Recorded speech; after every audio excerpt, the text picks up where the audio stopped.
Hello, this is Father Louie Scurti with Ed Lucas, and we're talking about the Ed Lucas story, Seeing Home, featured in his book.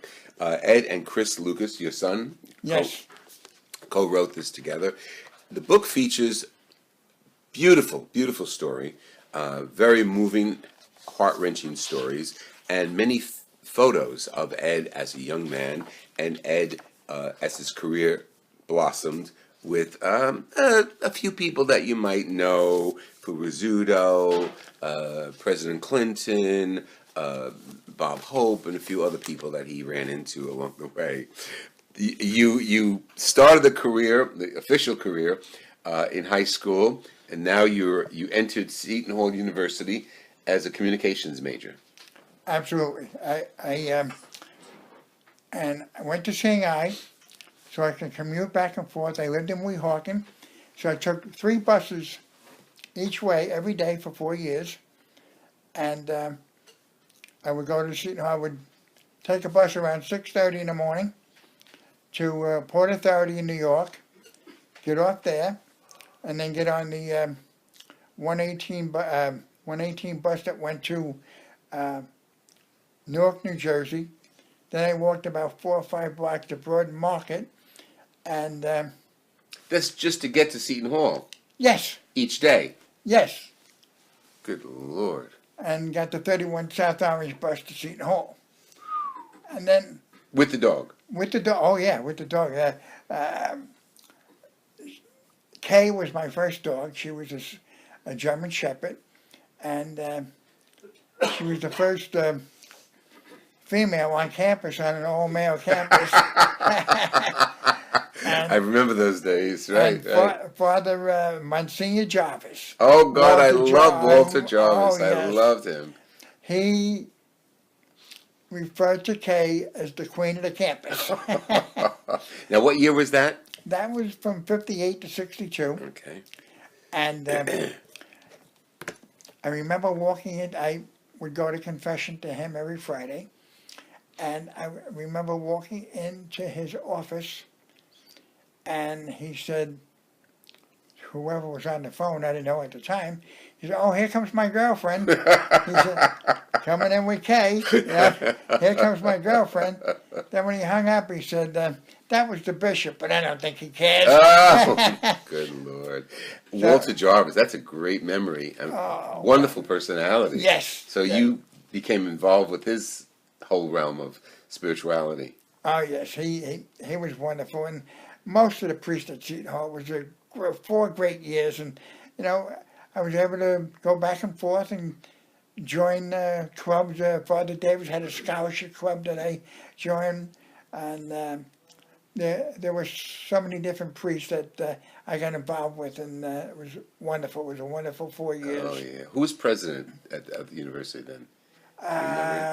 Yeah, I'm trying to think. Was it Doherty? Doherty was before that. Oh. After that. After. I don't mean to. That's all right. McNulty. Oh, McNulty. Oh, okay. Yeah. Right. He called me in and he said, "Listen, I got to Bishop talk to you." I figured, why was I being called into the president's office? And he said to me, "Got to ask you a question."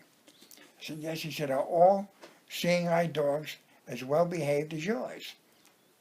I said, "Well, I hope so." I said, "You know, they're trained very strictly." I said, "You have to follow the rules." Mm. So I said, "Why do you ask?" He said, "Well, we want to hire a teacher, Ed Lewinson, who's blind and has a dog. He's a history teacher." Right. He said, "And we would like to hire him, but I had to talk to you first to make sure that all dogs are as well behaved as yours." Fascinating. Right. And I had Ed Lewinson in class, so I was a few years after that, but yeah, he was still there.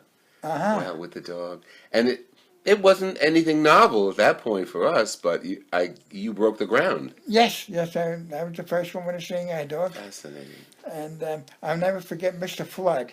Oh, God. Registrar. Yes. Oh, Lord, I loved him. When I came in, he said to me, "You're not bringing the dog to school, are you?"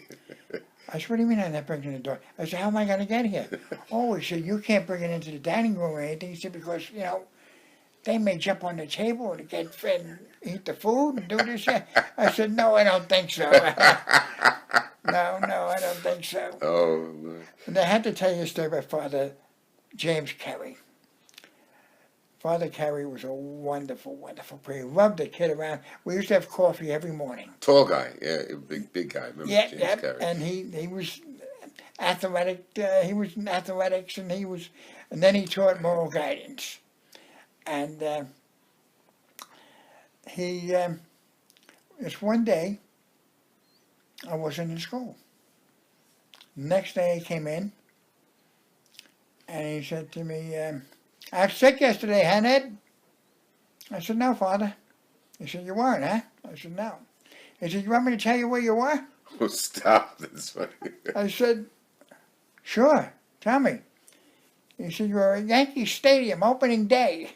He said, I said, how do you know that? He said, because Mel Allen showed you on the field talking to the players before the game. Isn't that fascinating? He said he was talking all about you and Kay. Isn't that funny? So you were being interviewed.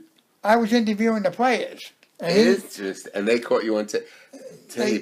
Yeah, they caught me on film, and they showed it later on during the game. Isn't that fascinating?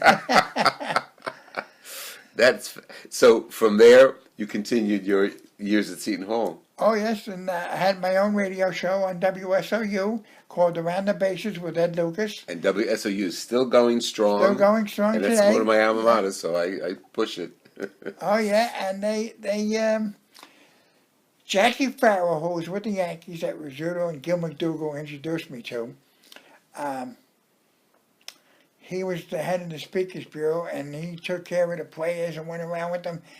So I was told to contact him anytime I wanted to go, and I contacted him, and he would meet me and bring me downstairs, and he would have me interview the players and kid around with me and so forth, and he was wonderful, wonderful.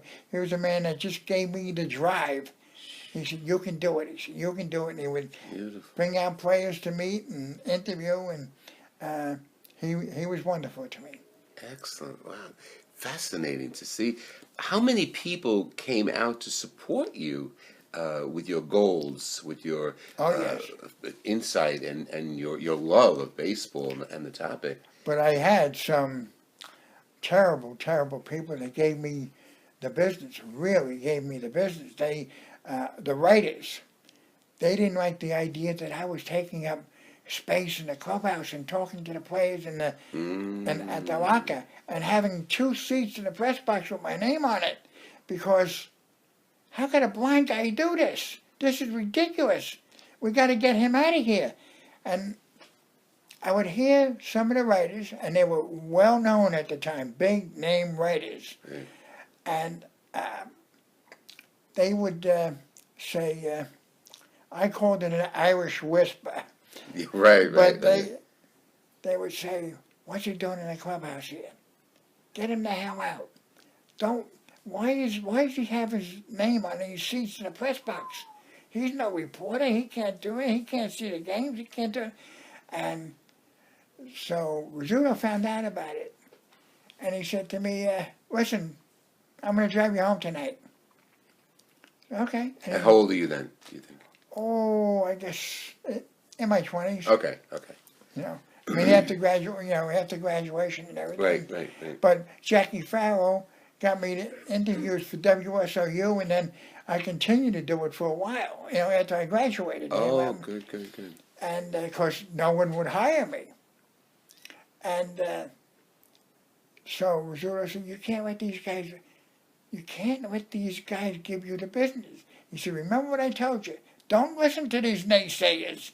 He said, when I tried out for baseball, and I tried out with the Brooklyn Dodgers, Casey Stengel was there trying the players out.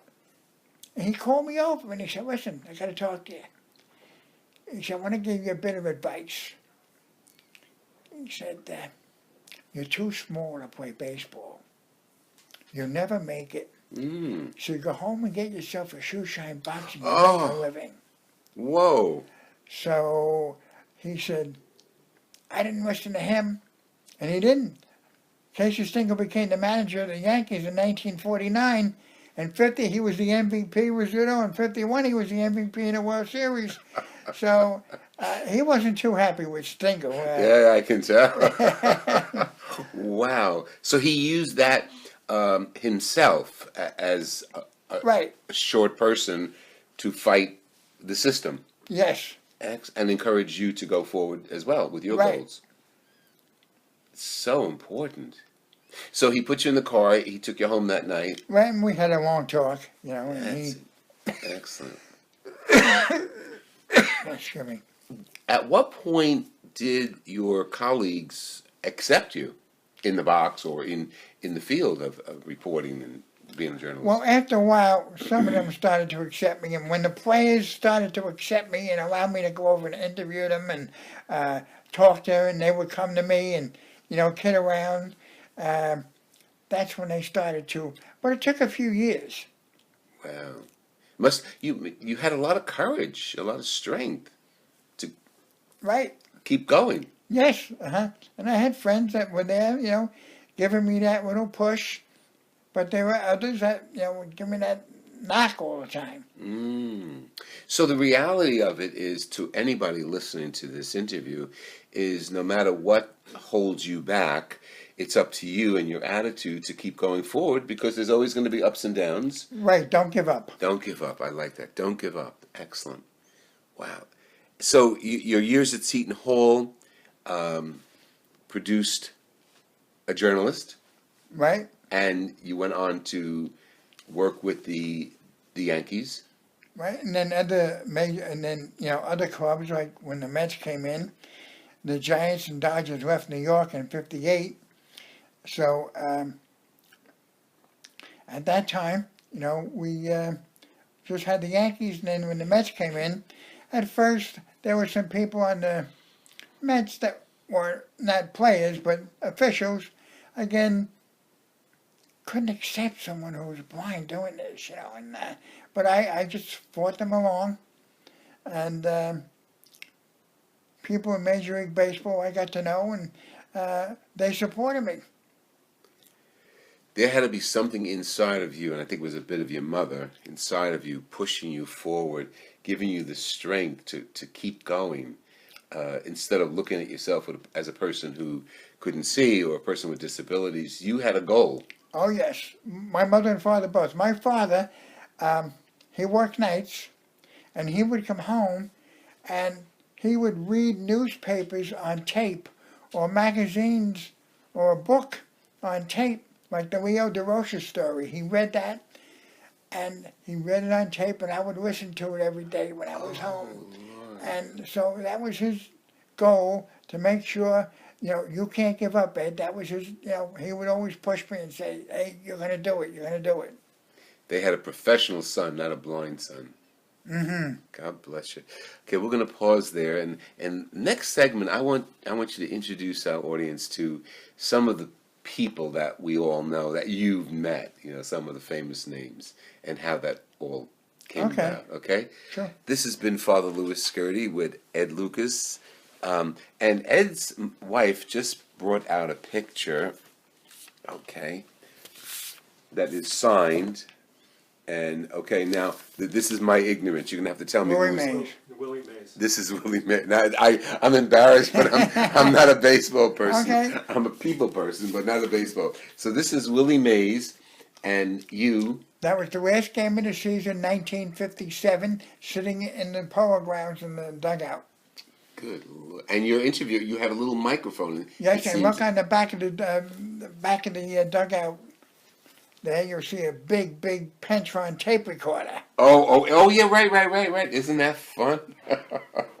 Those are the days. Yeah, Thank you so much. My uncle Gene Fury carried that down Coogan's Bluff, and I was holding on to his shoulder as he was holding on to that. I remember that in the story, yeah. Yeah. Fantastic.